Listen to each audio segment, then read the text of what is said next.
pagi. Jadi hari ni kelas kita unit 6. Cikgu ajak tu ke unit 6 sebab tajuk ni menarik, iaitu senam aerobik, kecergasan fizikal berdasarkan kesihatan. Okey. Jadi kalau tengok standard kandungan kita, melakukan kecergasan fizikal mengikut komponen kesihatan, mengukur tahap kecergasan fizikal kesihatan, mengaplikasikan pengetahuan dan prinsip bagi meningkatkan kecergasan fizikal berdasarkan kesihatan, mengaplikasikan konsep, prinsip dan strategi dalam pentaksiran kecergasan fizikal, mematuhi dan mengamalkan elemen pengurusan keselamatan, menunjukkan keyakinan dan tanggungjawabkan diri sama-sama melakukan aktiviti, berkomunikasi dalam pelbagai cara sama-sama melakukan aktiviti, dan membentuk kumpulan dan kerjasama dalam kumpulan, memahami dan mengaplikasikan etika dalam sukan semasa melakukan aktiviti fizikal. Jadi kalau kita tengok untuk statistik dan info ekstra sebelah ni, statistik daripada Kementerian Kesihatan Malaysia menunjukkan 1 daripada 2 orang dewasa menghadapi masalah berat badan berlebihan dan menjadikan Malaysia sebagai negara yang memiliki populasi penduduk paling gemuk di Asia pada tahun 2018. Kajian juga menunjukkan masalah berat badan berlebihan dalam kalangan murid sekolah berada pada paras 30% daripada keseluruhan populasi. Okey, jadi kita bandingkan dulu dengan sekarang. Dulu lagi ramai, dulu tak ada banyak sangat masalah obesiti berbanding sekarang ni. Okey, kelas ni kita sambung. Kita masuk kepada kapasiti aerobik. Okey, kapasiti aerobik. Jadi kapasiti aerobik merupakan keupayaan maksimal kandungan oksigen dalam darah yang dipam oleh jantung ke seluruh anggota dan kumpulan otot-otot besar ketika melakukan aktiviti fizikal. Okey, jadi ini adalah definisi dia.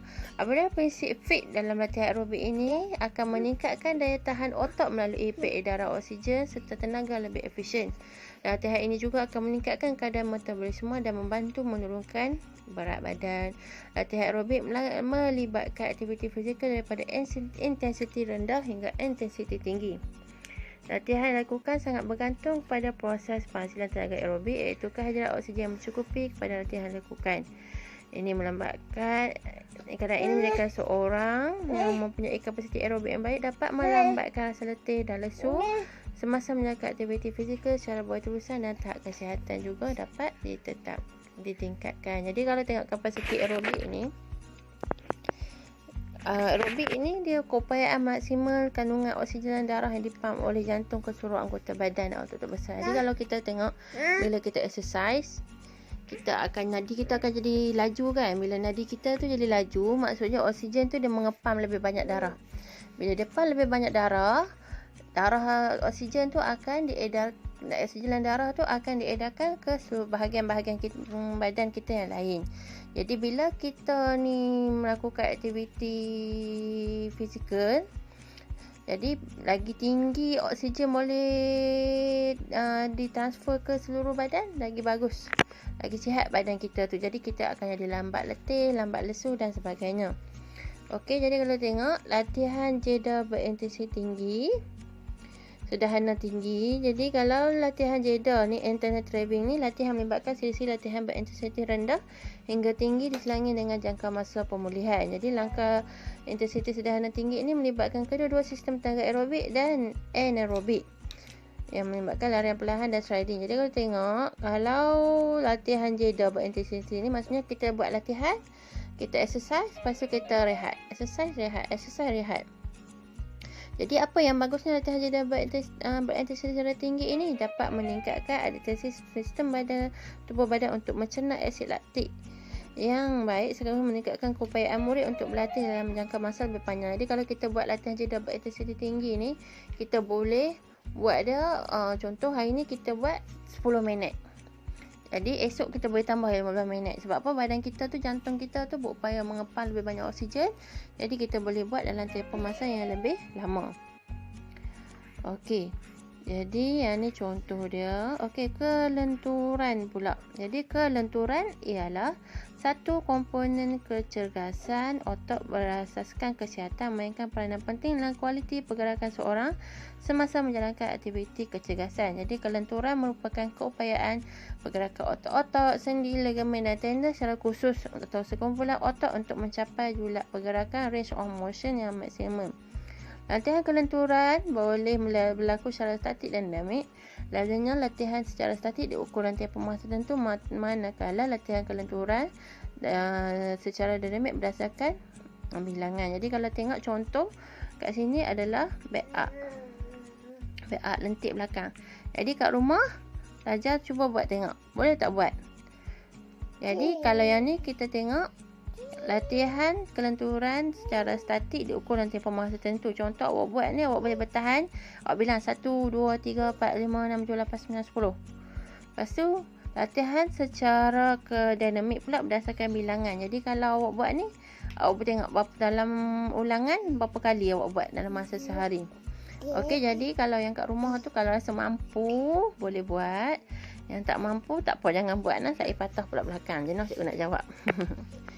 Jadi yang kedua, calf dynamic stretching. Jadi yang ni stretching kalau awak tengok selalu dilakukan oleh pemain-pemain bola ke kan, atlet-atlet. Jadi yang ni adalah calf dynamic stretching. Jadi yang ni kalau kita tengok secara statik, maksudnya kita boleh buat berapa kali kaki tu kita gerakkan dia. Mungkin 10 kali, 20 kali dan ulang berapa kali dalam masa sehari. Yang tu kita namakan sebagai kelenturan secara dinamik.